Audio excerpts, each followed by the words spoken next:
Franco Borromeo, and number 55, Eric Legaspe. Your coach, Ronald Patulin. Team manager, Jose Gregorio Ronda. Your referee for today is Mr. Emmanuel Elioso. Assistant referee number 1, Wilson Derutas Jr.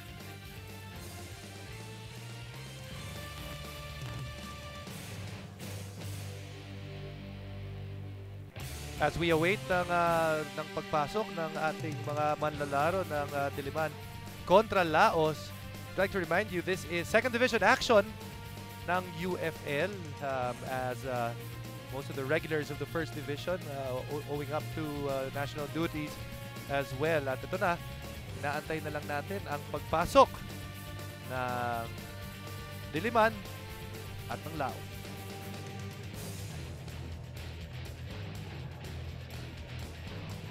Antonov Vodka FC and Laos FC.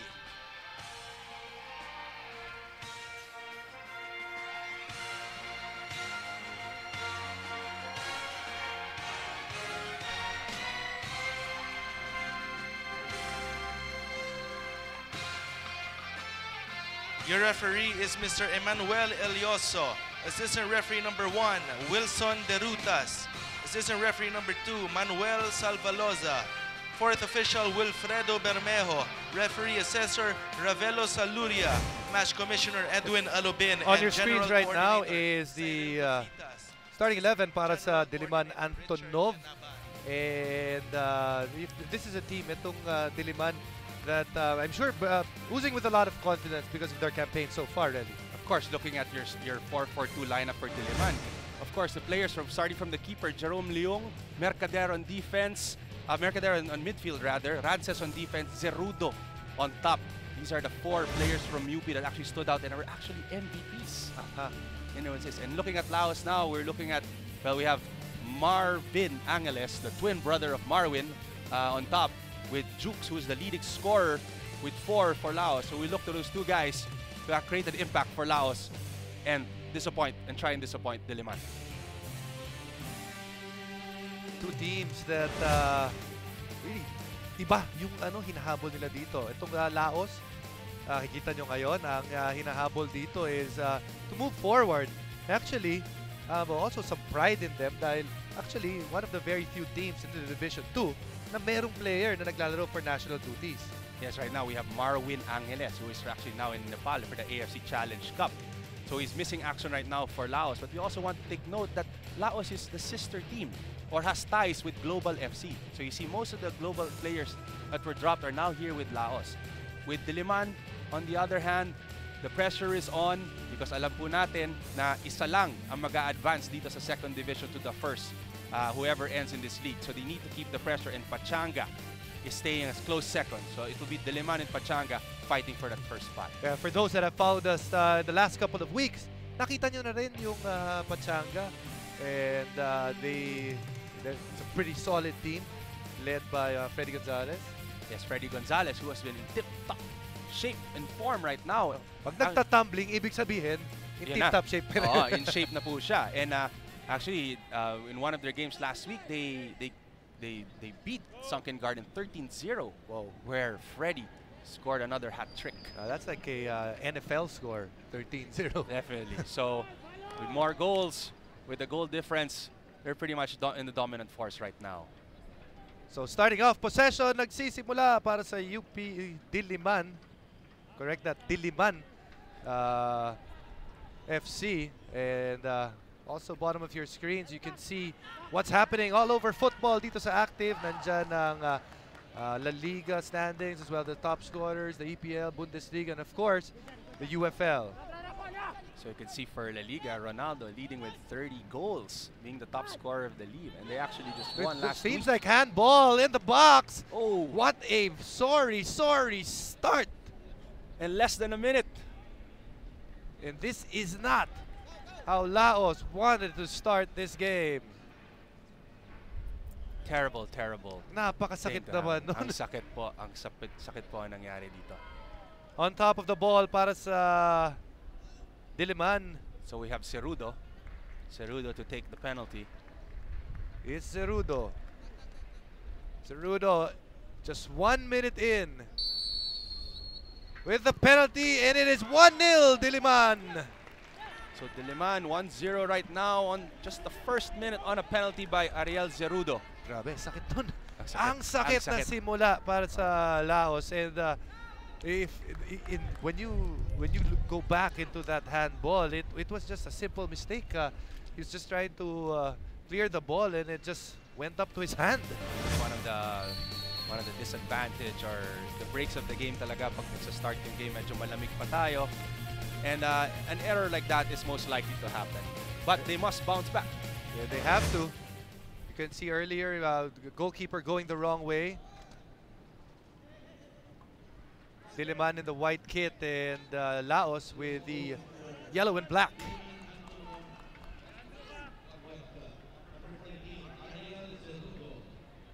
So what Laos needs to do right now is to not get demoralized. Demoralized with that penalty shot. Maaga pa. That's the breaks of the game. But anything can happen. Just like the makita natin, let's say sa El Clasico, Real and Barcelona. They score in the first few minutes. But Barcelona went on to win that game. So this is something that can still happen. So forget that goal, forget that penalty, move on, and continue on. Speaking of the La Liga, Real Madrid tried to stay clear of from the rest of the opponents and trying to take home that title quite early. That's a huge 10-point lead with over Barcelona doon sa race for the La Liga title. So they got their 10 points after beating Espanyol last week. Speaking of Real Madrid, you get to catch them on Monday, March 12. Dito lang yan sa Active. Tapos it'll be Malaga against Levante. Also March 12. So that's back-to-back La Liga action that you'll see on Monday dito sa Active.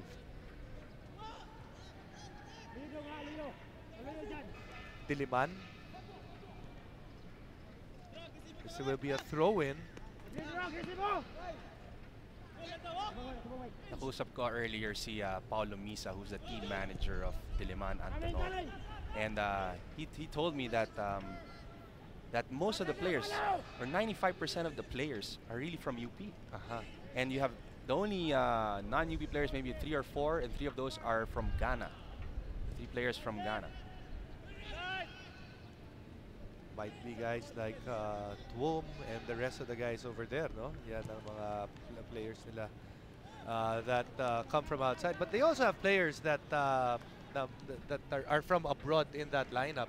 They've had some players. And speaking of, nabanggit mo rin UP, no? Lagi nadidikit sa Diliman. Also winning just recently the UAAP. So are they also going to get some new players on the fold para dito sa kanila? Well, if you look at it, the UP players, the college players are actually out of action right now because of the UP college tournament. And they actually won. So in the next few weeks, you will see them, like the likes of Jingoy Valmayor, Nathan Octavio. They will be seeing action again in the 2nd division.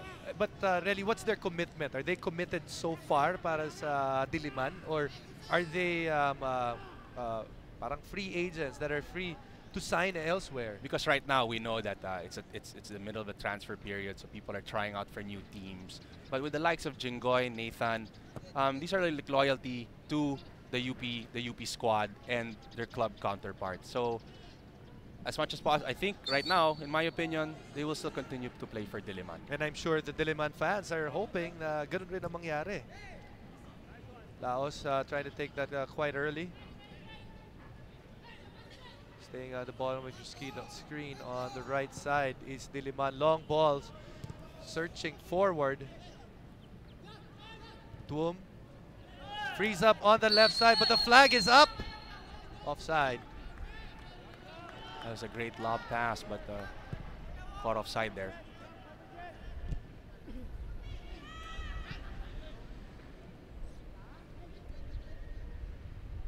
Laos. Given away cheaply. Mercader. To Cerudo. Looking for Tuom. Cleared by Laos. So Cerudo can be very dangerous in the middle as he acts as the playmaker there, giving up a good pass. So that is a very nice cross, just long. Ends up with a goal kick.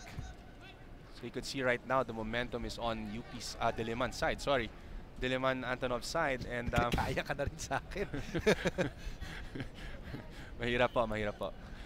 So we could see the aggressiveness that Diliman is actually showing right now. And that's the beautiful thing about having an early goal. It really opens up things because the other team cannot sit back anymore and try to go for a draw or just sinasabi na park the bus, di ba? Ito kailangan na umatake dahil naunahan na kaagad. That's right, and that's right what you said. They can't park the bus or try to be relaxed at this point, considering that they're at the bottom of the standings. Kailangan nila maging agresibo and try to attack in this game.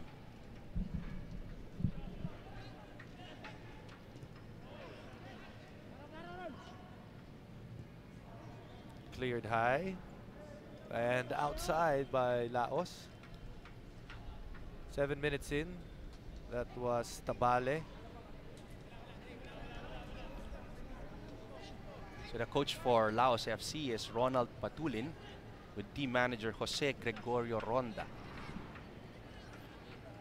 For Diliman, we have the coach Salvador Alberto Salvacion, or Bob Salvacion, who's actually the winningest coach for UP. Who's been the coach of UP for almost more than a decade. So when you say over a decade, when you were still playing for Ateneo at that time, naabutan mo ba si Bob? Nabutan ka na si Bob. So more than a decade. More. Way more. So we're just trying to be a little discreet. Pinababa mo pa yung edad mo tsaka edad ni Coach Bob eh. Nung nasa grade school na ako, coach na yan ng Claret eh, si Coach Bob. So he's had a lot of experience. Tried to free up on the side, good step over, and then that one just a bit long, and it's going to be a corner kick para sa Laos. Looks like Aaron Alpiche will try to get up from that. So you have your screens, Jerome Leung or Teban Leung, the goalkeeper of Diliman, who was actually a best goalkeeper MVP during the 2001 season. And is also a goalkeeper in the national futsal team. But very different, yung siguro yung being a keeper para sa futsal and then for football dahil mas maliit yung sa futsal, mas reflexes. So mas mabilis yung laro sa futsal and the reflexes are way off the charts.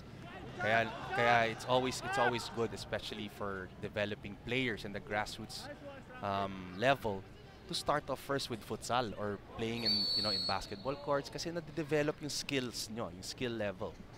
And that's what makes like players like Ronaldo, Pele, all these Brazilian players all started off playing futsal. And when you look at it, kung sa Pilipinas ka titingin, kung maghahanap ka ng laro, baka mas may pag-asa ka makahanap ng laro sa futsal just because the requirements for space are not as demanding as that of football. Exactly. Kailangan mo lang naman dito minimum size basketball court. And you know that the Philippines is a basketball country, and every barangay, every corner there is a basketball court, and then we can use this to our advantage to actually develop the game of football. Problema lang yung ibang mga barangay yung court nila half court lang. Pwede rin naman. Pwede, oh. 2-on-2, 3-on-3. Boom. Try to get some space on that right side. Lot of players from Laos cleared there by Laos.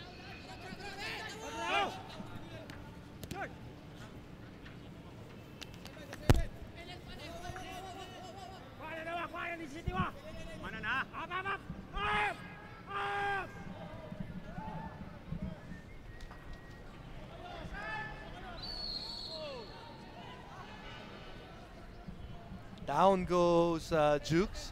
It's a foul. Like we said, he is the top scorer para sa Laos.